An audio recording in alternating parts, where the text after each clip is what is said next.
Buenas tardes, estamos en la Facultad de Filosofía con el profe Juan Durán. Son las 2:20. Vamos a dar inicio a la guía de entrevista de expertos.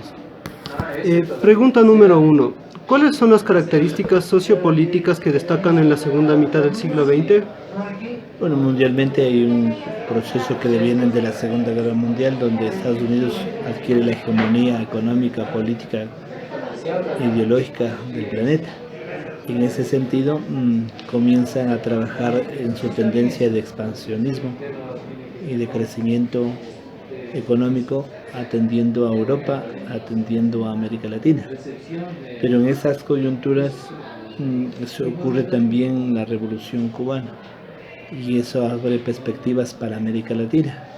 Sin embargo, históricamente el continente es un continente intervenido y los grandes imperios tratarán todo lo posible para que nuestros países se ajusten a sus lógicas del negocio, siendo Estados Unidos el principal representante de la exportación del capital y de la libre empresa. Garantizará sus negocios en América Latina e impedirá a toda costa la revolución cubana que se propague en nuestros países. Entonces es un proceso de conflictos, de luchas, de contradicciones en ese proceso. En esa línea hay muchos levantamientos y muchos movimientos sociales que apuntan ya también a seguir el ejemplo de la revolución cubana. Entonces se pretende desestructurar al capitalismo. El capitalismo que en América Latina es de carácter dependiente, que no te deja ser como persona ni como identidad nacional un proyecto país que respete la biodiversidad o que respete la multiculturalidad. No te da chance, porque ya es una economía demasiadamente secuestrada por los grandes monopolios. Es una política intervenida a veces con dictaduras. Con el tiempo van a venir dictaduras para hacer el proceso de sometimiento en el control de la conducta y el comportamiento a través de la fuerza. E ideológicamente los medios de comunicación y los aparatos ideológicos del Estado trabajarán en estas lógicas, meternos en lo que se llamó el desarrollismo. Pregunta número 2.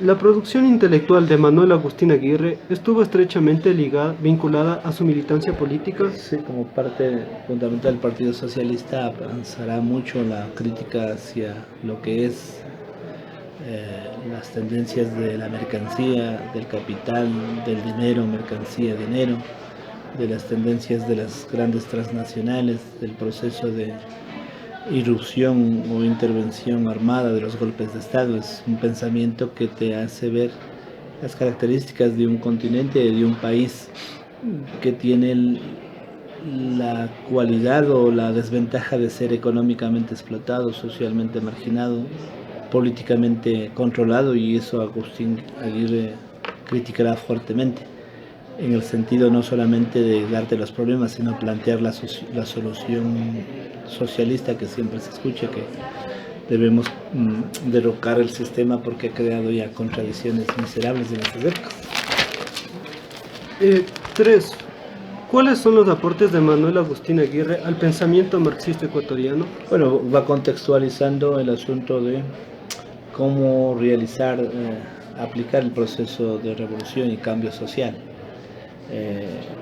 considerándole al país en sus características propias de lo que es en términos de nación, de identidad y de pueblos y de sociedades, pero ajustándose a una médula espinal que es la teoría marxista.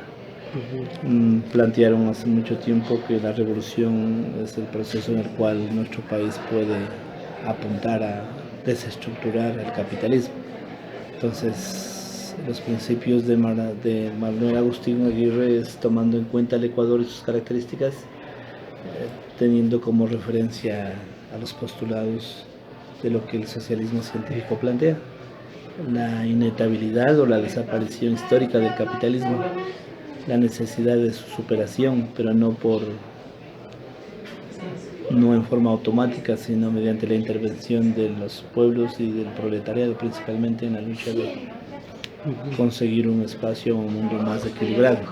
Entonces sus tesis van a girar en los aportes de Marx, en los aportes de la economía política planteada por Marx, acentuando mucho más las características nuestras de lo que significa ser capitalismos dependientes. Manuel Agustín Ril planteaba la tesis de que tenemos que ser internacionales y no caer en el nacionalismo extremo tampoco. Nacionalismo extremo, ser nacionales pero no ser nacionalistas, decía Manuel Agustín Ril. Lo que significa que el aporte de los otros países culturalmente, en ciencia, en pensamiento, en formas de vida, en cultura también son importantes, sin descuidar nuestras raíces. Entonces en esa línea él tiene sus trabajos y sus postulados. Pregunta número 4. ¿La producción intelectual de Agustín Cueva estuvo estrechamente vinculada a su militancia política? Está fuertemente vinculada porque sus tesis son del marxismo. Y critica desde el marxismo al capitalismo que se dio en América Latina. Critica desde el marxismo la dominación política en el Ecuador. Critica desde el marxismo las cuestiones del arte y de las humanidades, entonces, y de la literatura también. Entonces, la herramienta fundamental que utiliza él es el marco teórico de lo que es el materialismo histórico y el materialismo dialéctico, para ir contrarrestando tesis funcionalistas de aquellas épocas, que decían la dependencia, que basaban en el populismo, que se basaban en la demagogia.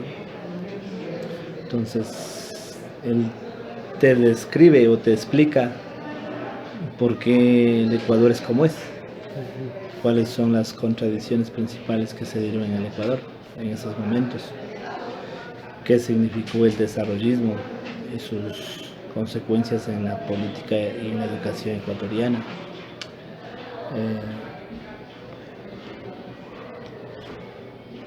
¿Cuál es el papel o por qué las organizaciones políticas de izquierda no cumplieron con su papel histórico? Debido al fraccionamiento entre unas y otras, y el análisis de él que hace que nuestros movimientos y partidos políticos de lucha siempre estuvieron supeditados más bien a una fuerza mucho más grande, que es la derecha ecuatoriana. Fueron utilizados como péndulos acorde a los intereses de la derecha. Entonces él te critica eso desde sus posiciones marxistas. La producción intelectual, sería, ¿sí? ¿Cuáles son los aportes de Agustín Cueva al pensamiento marxista ecuatoriano? Él nos va a descubrir las manifestaciones fundamentalmente del populismo y sus procesos letargos a nivel del control social. El populismo y sus estrategias de manipulación y dominio en nuestros sectores sociales. El populismo ante el crecimiento del subproletariado en los centros urbanos, porque el país en esas épocas deja de ser un país rural para convertirse en un país urbano. Y cuando la gente migra del campo a la ciudad, lo que necesita es pan, techo y empleo. Y en esas necesidades se aprovechará el populismo para conseguir votos, analizando por qué el proyecto revolucionario no es escuchado por las masas. El aporte de Agustín Cueva también tiene que ver con el arte y las ideas, donde se critica y se hace mención de los grandes escritores en la literatura ecuatoriana, sus tendencias y a qué tipo de pensamiento favorecieron. Entonces hace un estudio para determinar que nuestro pensamiento está determinado mucho por la época social en la que se vive. Su estudio en el desarrollo del capitalismo en América Latina nos hace ver cómo ya Estados Unidos interviene en nuestras tierras desde inicios, formando un capitalismo dependiente basado en la agroexportación, por lo tanto en la consolidación de una fuerza social no como ocurrió en Europa, sino con otras características distintas. Y su estudio de la sociedad desde la teoría marxista, Nos permite comprender por qué son importantes las clases sociales en la lucha social, en el cambio social. Si bien los grupos étnicos y de género son fundamentales, estos están supeditados fundamentalmente a la lucha de clases. Y nos va dando razones por qué las clases son fundamentales para el cambio de una sociedad. Entonces, todo eso aporta mucho en tarea educativa, en tarea social, en tarea de movimientos y de cambios. Pregunta número 6. La producción intelectual de Bolívar Echeverría estuvo estrechamente vinculada a su pensamiento filosófico Sí, político. igual Bolívar Echeverría representa también de tendencias de izquierda, en el sentido de que es una propuesta antihegemónica, basado básicamente igual en los estudios de Marx, fundamentalmente en lo que tiene que ver con la alienación, el valor de uso y el valor de cambio, como el valor de cambio hace que los humanos se vuelvan una prolongación de las mercancías, como el valor de cambio genera la superestructura de las ganancias y el valor de cambio te genera un aparato destinado simplemente a ser un lugar civilizatorio pero bárbaro en la forma como se le trata al humano. Entonces también el proceso del pensamiento de Echeverría está basado básicamente en su orientación, que fue de izquierda y militante de los partidos de aquellas épocas. ¿Cuáles son los aportes de Bolívar Echeverría al pensamiento marxista ecuatoriano? Igual le da un toque personal, como lo haría Carlos Mariátegui en el estudio del marxismo de Perú.